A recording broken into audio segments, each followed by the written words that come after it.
Hi, everyone, and welcome back to another Planetarium show. My name is Jessica. I am the director of the Planetarium, and with me tonight is one of our students who works at the Planetarium, and I will let her introduce herself. Hi, I'm Lindsay. I also am a physics graduate student at UMD. I guess I should call you grad student instead of student. I always feel a little awkward when I just call you student. A little bit more.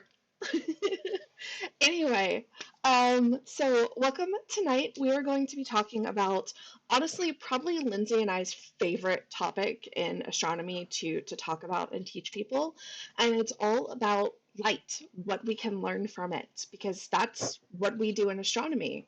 And a lot of people don't realize how much information there really is in light. And that's what we're going to try and tell you a little bit about tonight to give you a little kind of insight into this, some basics, and also touch on Nova, move, sorry, touch on some of the awesome women astronomers who are kind of pioneers in a lot of this. So while I get everything set up, if you have any questions for us tonight during the show, you can always leave your questions down in the comments below, and we will be, or I will be watching that to, sorry, I'm trying to talk and do things at the same time. We will be watching for those and let you answer them as soon as we can. Okay, I'm done trying to set up. Let's get going. So, learning from light. And the first thing to really look at is understanding, why we care so much about light in astronomy. And that's because astronomy is quite a bit different than most of the sciences in that we can't actually go and collect samples of what we are trying to study. We can't go to the lake and collect water samples or collect rock samples, except for we can do that a little bit with the nearest objects to us, but for most things in the universe, they're too far away for us to get to take direct samples. And so we are limited in what we can do and what we can study. And really, the only thing that we receive from these objects is light.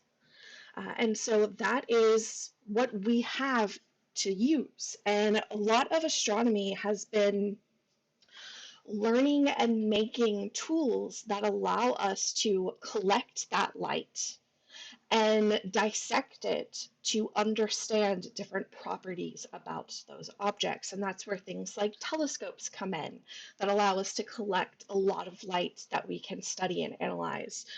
Things like the CCD camera, spectra, or spectrographs, all things we're going to talk about in a little bit.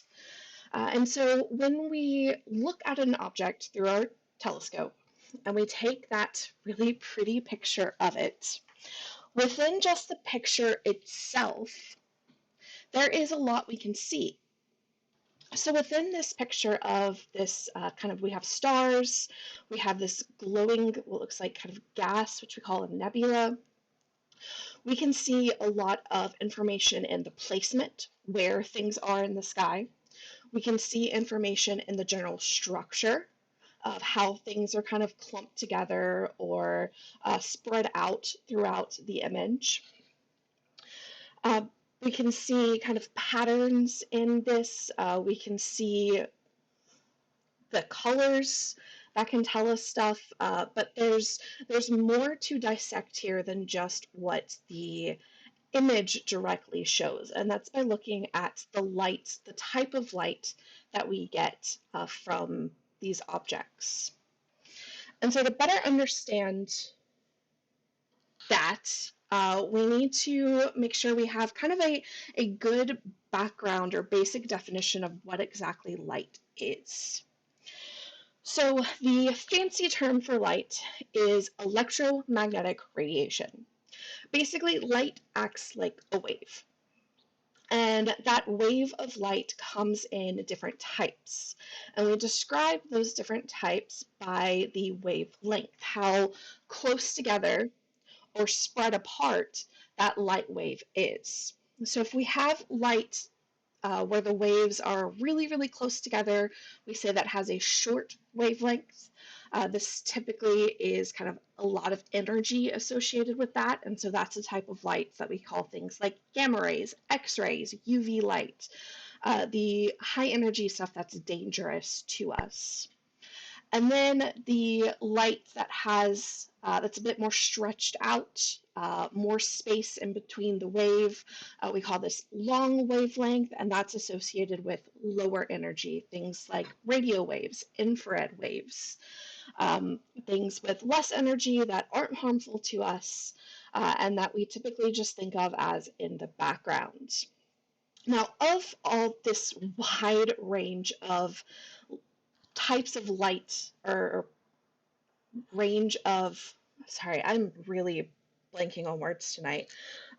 Um, this range of types of light that it comes in, you'll see this tiny little sliver right here is the light that we see with our eyes, and that is visible light, which is that full rainbow of color.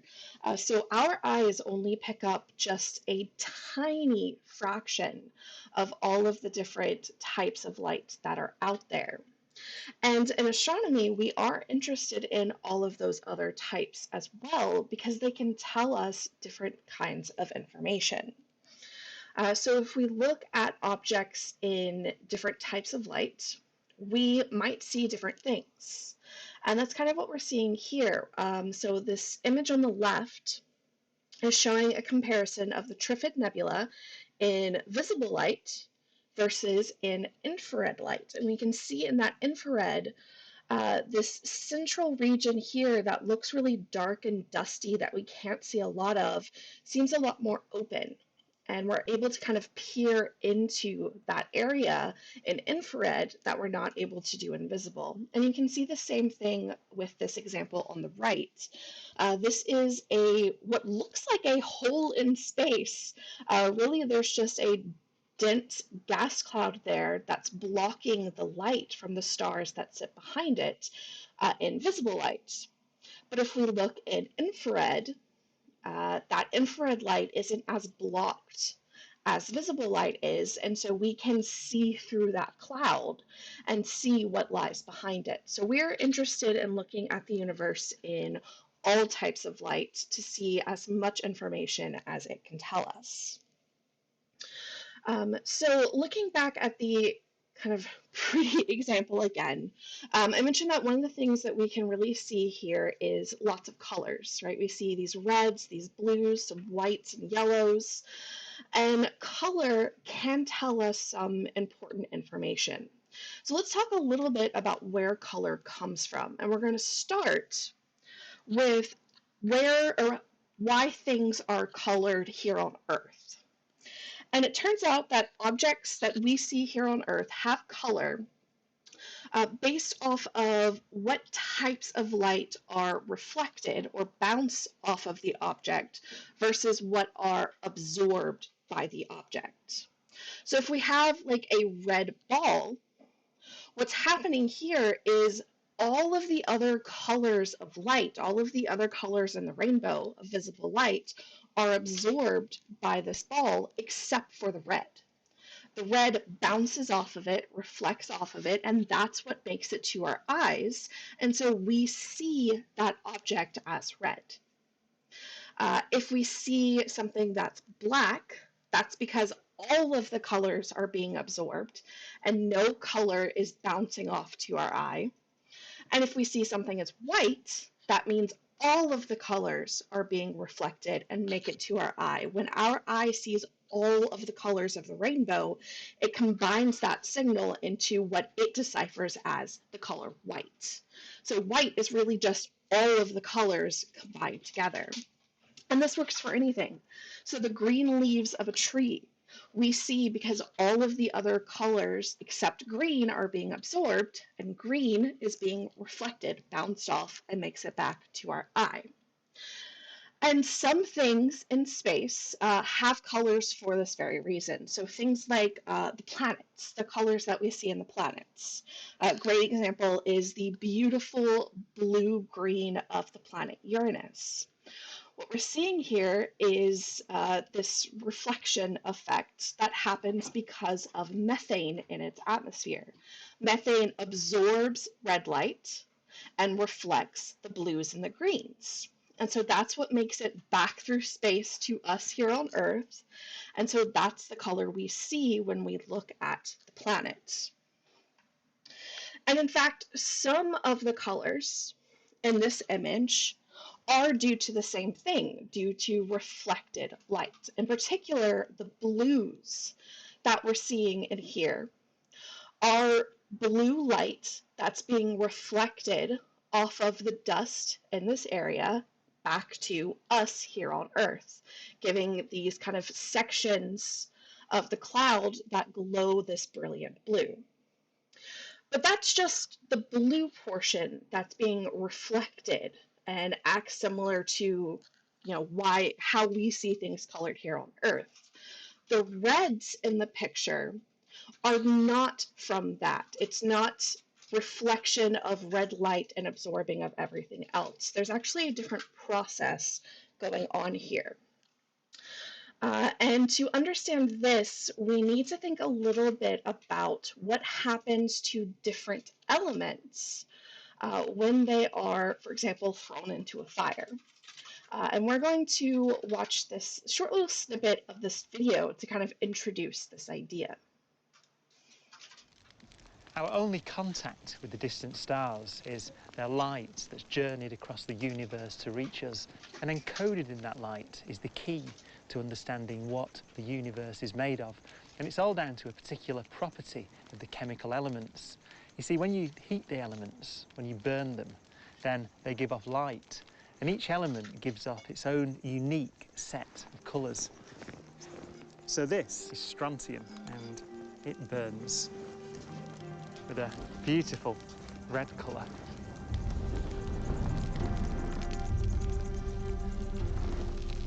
Sodium is yellow. Potassium is lilac. And copper is blue. Each element has its own characteristic colour.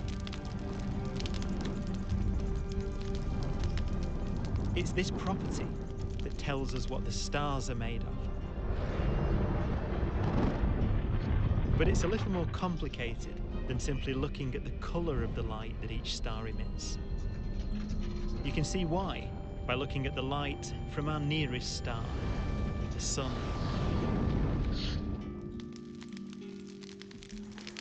This is a spectrum of the light taken from our Sun, and at first glance, it looks very familiar. It looks like a stretched out rainbow, because that's exactly what a rainbow is. It's the spectrum of the light from the Sun in the sky. But if you look a bit more closely, then you see that this spectrum is covered in black lines. These are called absorption lines. Each element within our Sun not only emits light of a certain colour, it also absorbs light of the same colour. By looking for these black lines in the Sun's light, we can simply read off a list of its constituent elements, like a barcode. For example, these two black lines in the yellow bit of the spectrum, sodium, you can see iron. Right down here, you can see hydrogen. So by looking at these lines in precise detail, you can work out exactly what elements are present in the Sun. And it turns out that that's about 70% hydrogen, 28% helium, and 2% the rest. And you can do this not only for the Sun, but for any of the stars you can see in the sky, and you can measure exactly what they're made. So there is a lot of information here, and let's, to not mean to all the way out there, let's take it kind of piece by piece. So at the very beginning, we saw that when he threw different elements into the fire glowed different colors. And we see that there were different colors associated with the different elements. And that's one of the places that colors that we see in space come from, not from the reflection and absorption of different parts of the rainbow, but from the elements themselves. And to get a little bit more technical in this, what's happening with each of these elements is they have a nucleus of protons and neutrons that is surrounded by a cloud of electrons.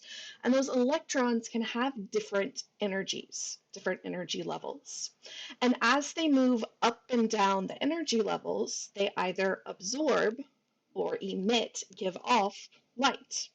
But not any light. They have to absorb or give off a specific amount of energy, amount of light, in order to make that energy level jump up or jump down.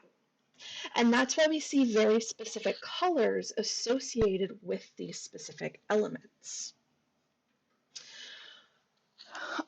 So if we have a cloud of, say, hydrogen, then the hydrogen atoms within it and the electrons surrounding them will only give off light at very specific wavelengths associated with the energy needed to make those jumps for those electrons. And the predominant wavelength that it's going to give off is this red line right here. And so hydrogen is often associated with the color red because of that. And hydrogen gives off a lot of red light. Now, we also saw that instead of giving off a specific light, we can see areas where we're missing that specific light. He called them an absorption line. And we can see that they are associated with the same place, the same type of light, the same wavelength, because it's associated with the same energy jump. It's just a matter of whether that energy is being absorbed, and that's where we'll see the black line because it's missing, or if it's being emitted, which is where we'll see the bright line because it's being produced and created and pointed towards and comes to us. So depending on how we're looking at an object is going to determine, whether we see emission or absorption. So if we have just a star by itself, stars give off the full rainbow of colors. But if that star's light passes through a gas cloud, whatever elements are within this gas cloud are going to remove very specific wavelengths of light associated with those energy levels of the electrons, and they're going to leave these dark lines in the spectrum because that particular type of light was removed by the electron absorbing it. On the other hand, if you have just a gas cloud by itself, what we're going to see is the emission of specific wavelengths associated with the whatever that cloud is made up of. So when we look at this picture again, this red color that we're seeing is actually all due to hydrogen. What we're seeing here is a warm cloud of hydrogen that is emitting that red line of light, and so we see it as red. And so the color here actually gives us information on what that cloud is made of. Because it's that very specific red color, we know that that cloud is made of hydrogen. And it turns out that all of the different elements have very specific wavelengths of light that they absorb or emit. And it's kind of like a chemical fingerprint. And this has to do all with the structure of the electron energy level, which we're not going to get into too much detail about that. But you can see here that each element has its own unique light signature. So we can look at the specific light signature coming from an object and use that to decode what it's made of by basically matching. We match up our library of reference lines to what we see, and we're able to tell, aha, that comes from hydrogen or iron or nickel, and can decipher what things are made of. And that's what he showed us with the spectra of the sun. We see that the sun's light is a rainbow of color, but there are those little dark lines. And if you remember, we said that those dark lines happen because there's a cloud of gas in front of the star. And that cloud of gas, in the case of our sun, is actually its atmosphere. So we're seeing little bits of light that are being absorbed as that rainbow of light passes through the sun's atmosphere and makes its way to Earth. And we're able to pick out what each of those lines is associated with. And from that, we can figure out what the sun is made of. And that's where I'm going to turn it over to Lindsay, as she can share with us the first time that this was done. Okay.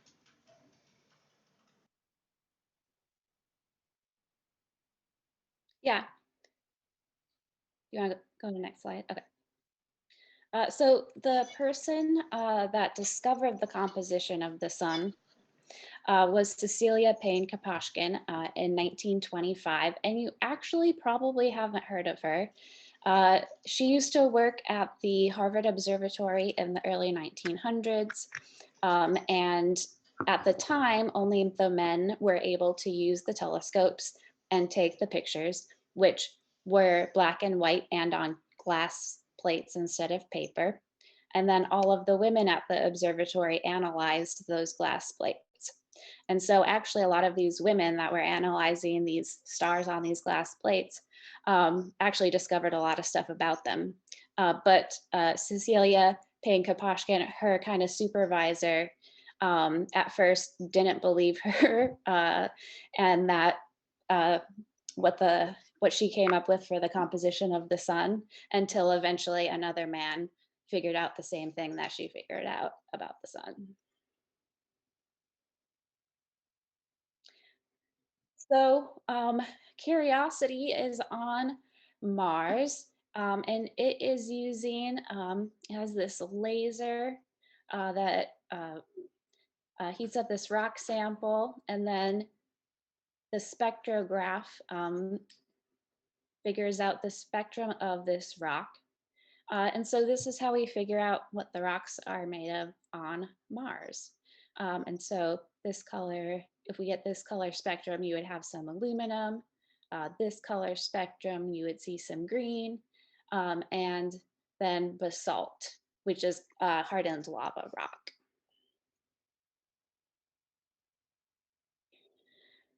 So this is kind of similar to what Jessica was showing you with the gas cloud absorbing some light from a distant star. Here, though, instead of a gas cloud, we have a planet in another solar system that has an atmosphere. And so we can collect the light, the spectrum from this star planet system, and based on what elements are absorbed, we can figure out actually what is in the atmosphere of these exoplanets that are many, many light years away. And I just think that's super cool. So we can also find some other things using spectra besides just the composition. So here you see a bunch of different spectras.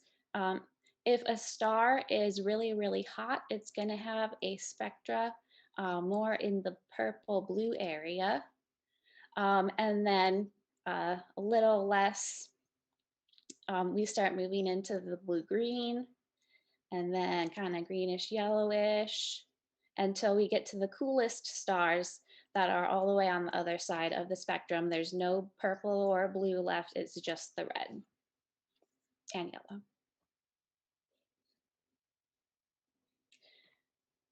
So here we have light bulbs to just kind of remind us of what we just learned. So we have a light bulb that's really, really cool, and so it's red, and then the light bulb that's really, really hot is blue. So just by looking at the colors of the stars in this picture, we can figure out if they're hot or cool stars. So all of these blue stars in this image would be hot stars. And then the red star would be a cooler star. And actually, that's one of my favorite stars. It's called Betelgeuse, which is Arabic for armpit of the giant. And it's actually red because it is expanding and getting bigger and bigger and cooler and cooler. It's getting towards the end of its life. And so it could supernova pretty much at any time now. So we have two different star clusters here. We can see kind of more whitish, reddish stars in this on the cluster on the left. And so those would be cooler stars. And then on the right, we see hotter stars, the bluer stars. And so we can actually kind of tell the age of this area just by looking at the color also. So the cool stars, they don't run their fuel through their fuel really fast. So if you have a bunch of red stars in an area, it's going to be an older area. If you see an area with blue stars, because they're so hot, they do run through their fuel really, really fast compared to red stars. So if you have the area with blue stars, it's going to be a little bit of a younger area. And then on the left there, again, we have no blue stars left in that star cluster. So it's going to be older star cluster. Um, in galaxies, we can even use the color of the galaxy to figure out where star formation is happening. So we can look at, so the red parts of the galaxy, those are those old, cool red stars. So that means those areas of the galaxy are a little bit older. And then where you see blue stars, they're hot and they go through their fuel really fast. So that means that the areas where they are young. And so those are younger parts of the galaxy, and the galaxy has more blue stars there. Okay, so you probably have heard of the Doppler effect as far as sound goes. So I'm going to show you a video for that. So listen as the car is approaching, how the pitch changes after it passes.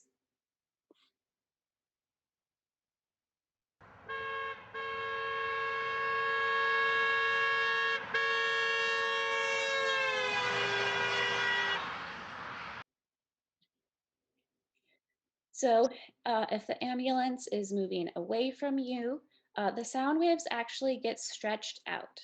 And so that's why we have different pitches and frequencies. So, and then as the ambulance is going towards you, the sound waves get squished together and we have a higher frequency, a higher pitch. And actually the same thing happens with light. So this is another thing that we can figure out by looking at the spectrum and not just, composition. Okay, so if we have a star, and because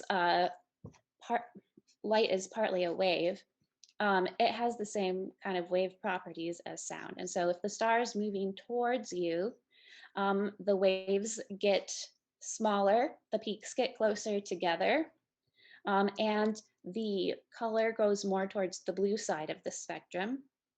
And if the star is moving away from you, the waves get kind of stretched out and the spectrum goes towards the red end of the spectrum. So the top here is a spectrum of a star, just as it would be normally if it wasn't moving or anything. If it ended up moving away from us, it still has the same spectrum, but they've all moved slightly to the right.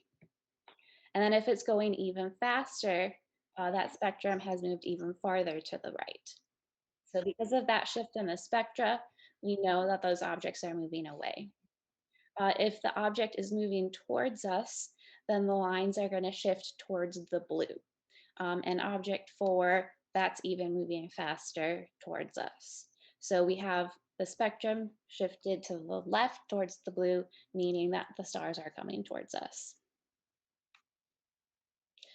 So here is kind of a little bit better schematic for this. So, or what the star is actually doing. So here we have a star. Here's a planet around it, but we're just going to be looking at the star. So as the star is going in its orbit, it starts to move away from us in the second diagram. And so the light waves are getting stretched out, and they're getting shifted towards the red end of the spectrum. Then as the star continues in its orbit, it kind of is not really moving towards or away from us at that point. It's just kind of going horizontal. So there wouldn't be a shift. And then as it is moving towards us and that part of its orbit, the light waves would get squished and it would shift towards the blue end of the spectrum. So we can actually use this to figure out orbits of stars, or yeah. And also detecting planets around stars. Yes. Based off of this, what we call kind of wobble of the star, telling us that there is a planet there kind of tugging on it. Yeah, this is why Jessica and I love this topic. Like, the spectra can figure out the composition of stuff, so that's cool. But there's also all this other stuff that we can figure out just by looking at the spectra, which is super awesome. Okay, so Edwin Hubble, you probably have heard of him. He has a telescope named after him. He figured out that galaxies were separate objects in the universe and also moving away from us. So at the time, we didn't have a way of measuring to galaxies. And so we weren't sure if those spiral shapes in the sky were in our own Milky Way galaxy or if they were entirely separate galaxies. And then Henrietta Swan Leavitt, she also worked at the Harvard Observatory with Cecilia Payne-Gaposchkin. She figured out the relationship between the Cepheid variable star, how bright it gets, and how it varies over time. And so because that Cepheid, every single Cepheid variable is going to have those same properties, we can now use those Cepheid variable stars to measure towards those galaxies. And we figured out that those are separate galaxies in the universe.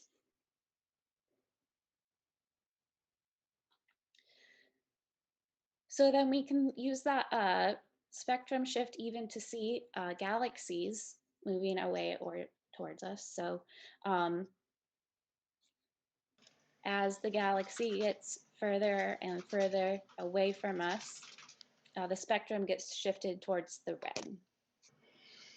And it was Edwin Hubble using this technique by Henrietta Leavitt that was able to find that galaxies are moving away from us. And that's what led to the discovery that the universe is expanding. So all of Hubble's work is really based off of Henrietta. Yeah. So yeah, when we talk about Hubble, we should talk about Henrietta because he would not have been able to figure out what he did about galaxies without her figuring out what she did about Cepheid variables.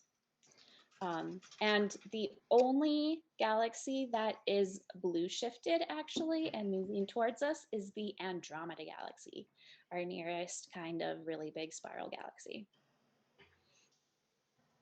All right. I think that brings us.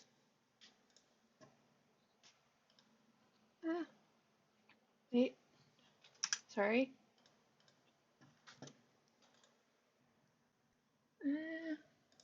My computer is not happy. There we go. Do we get any questions? That is what I'm about to check. I am not seeing any questions yet. For some reason, my camera is not on. It is, and I'm frozen. Well, in the meantime, we are not going to be having live shows at the planetarium anytime soon, or at least public shows, because it's such an enclosed space and it's kind of small, so it wouldn't be very nice right now. At some point in the next couple of months, we're going to start taking small private groups at the planetarium. So that will be exciting. And then in May, we are having our astronomy day. And if you tuned in last year, this year's is going to be virtual again. And also we're gonna have some fun science kits to hand out to the kids. It's gonna be super fun. Absolutely, and we'll have more information about that coming out soon. Why is my camera not? Anyway, we did just get a question. What happens to light when stars and other things run into each other? Oh. That's a good one. So I guess the biggest thing is, well, the light isn't necessarily destroyed, and my camera just goes out again. But it can be changed depending on exactly what's going on there. It's kind of hard. There's a lot of different scenarios, so it's kind of hard to give a detailed answer to that. Yeah, like if they were two things that collided and they already had the same composition, then they would probably keep their similar compositions. If they were different compositions, that would obviously make both of the objects a little bit different when they collide. And one thing that we didn't talk about is supernova explosions. So most of the elements that we have here on Earth were made in supernova explosions. And so those are collisions between particles, and we don't even know how they work because it's so like crazy. They're so fast and hot, and we don't even know how they work. Yeah, there's still a lot of research going into that. That was a good question. All right, well, if you do have any other questions, you can leave them down in the comments and we will hang out for a few more minutes. I can also tell you a little bit about what's coming up over the next week. So next week is the beginning of March. So we will have on Wednesday, What's Up March edition, where we'll tell you the astronomical events that you can look forward to in the month of March. And then on Saturday, we will be doing the March constellation story time to tell you what constellations you can look for up in the nighttime sky. In addition to that, while we are still closed to the public, we are doing private virtual shows. And we've done quite a few of these since we launched them back in December. We've had a lot of fun with some like virtual birthday parties, some virtual field trips. So if you're interested in that, you can head to our website and find out more information about that. And debating, Lindsay, should I tease out the new t-shirt design? Sure. All right, I've been working hard on this, guys. We are going to have a new t-shirt design coming out soon that looks a little something like this. And I'm excited about it. So we will hopefully have more information on that in a few weeks while we're still getting production and stuff settled. But yeah, got some fun new stuff coming. All right. Well, I do not see any more questions. So thank you everyone so much for joining us. This was honestly a very, very small bit of what astronomers do. Yeah. We could probably talk about this for hours because there is so much that we can learn. And what's really exciting in astronomy right now is we're kind of in the frontier of new ways of studying the universe that don't involve light, things like neutrinos and gravity waves, and this is all brand new.